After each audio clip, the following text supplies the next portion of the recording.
Assalamualaikum warahmatullahi wabarakatuh. Dengan saya Yulianti Basri, berikut sorotan sepekan bontangpos.id.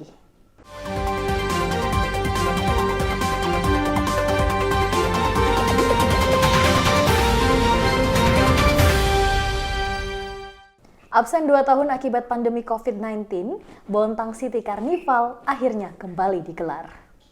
Absen 2 tahun akibat pandemi COVID-19, perayaan Bontang City Carnival BCC akhirnya kembali digelar. Karnaval budaya yang diselenggarakan pemerintah Kota Bontang untuk merayakan HUT Bontang ini berlangsung meriah dengan melibatkan ribuan peserta dari berbagai kalangan. Minat masyarakat begitu tinggi untuk menyaksikan BCC. Terbukti sepanjang rute dipadati masyarakat.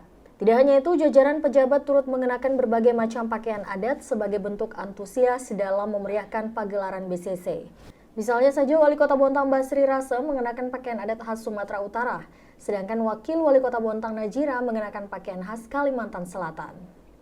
115 defile dengan total 4.300 peserta dari berbagai komponen menunjukkan sisi kreativitas masing-masing. Mulai dari menggunakan pakaian adat dari berbagai daerah hingga kostum ala karnaval. Turut hadir dalam kegiatan ini anggota DPRD Bontang, Wakil Bupati Bone, dan seluruh kepala OPD. Dinas Pendidikan dan Kebudayaan Kota Bontang telah menyalurkan sebagian perlengkapan sekolah gratis. Dinas Pendidikan dan Kebudayaan Disdikbud Kota Bontang telah menyalurkan sebagian bantuan perlengkapan sekolah gratis kepada pelajar kelas 1 dan 7. Kepala Bidang Pendidikan Dasar Disdikbud Saparudin mengatakan, untuk sekolah negeri seragam sekolah dan sepatu telah dibagikan kepada penerima. Sementara pelajar di sekolah swasta baru sepatu sekolah yang tersalurkan. Untuk seragam sekolah negeri memang lebih cepat pembuatannya, lantaran melibatkan penjahit lokal dalam pengerjaannya. Anggaran itu disalurkan melalui dana operasional sekolah masing-masing, sehingga sekolah bisa mempercayakan kepada lebih dari satu penjahit. Terkait dengan ukuran, sejauh ini tidak ada masalah, sebab pengukuran memang dilakukan dalam rentan tidak terlalu lama. Bahkan komplain mengenai kerusakan perlengkapan sekolah juga sejauh ini tidak ada. Nantinya, jika barang yang dikirim tiba, maka langsung didistribusikan.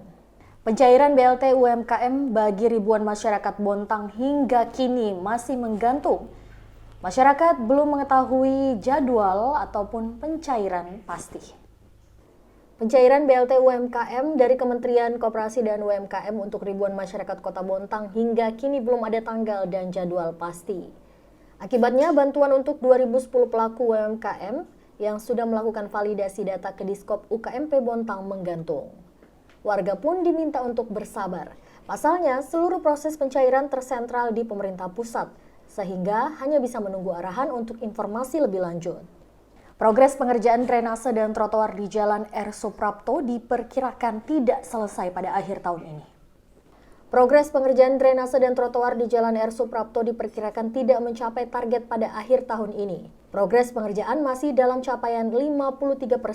Bila tenggat waktu telah berakhir, paling tidak persentase pengerjaan pada akhir tahun ini hanya mencapai 80%.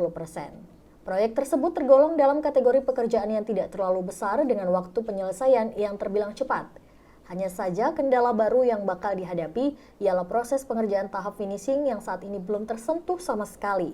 Sebab dalam tahap akhir tersebut membutuhkan waktu lama karena harus melakukan pemasangan batu sikat, bola beton, kerangka besi, hingga pengecoran kembali. Menambah jam kerja dan jumlah pekerja masih belum cukup untuk merampungkan salah satu proyek penanganan banjir ini. Beberapa kendala di lapangan seperti cuaca hujan dan sulitnya mendapat material bangunan masih kerap dialami hingga membuat pekerjaan lamban.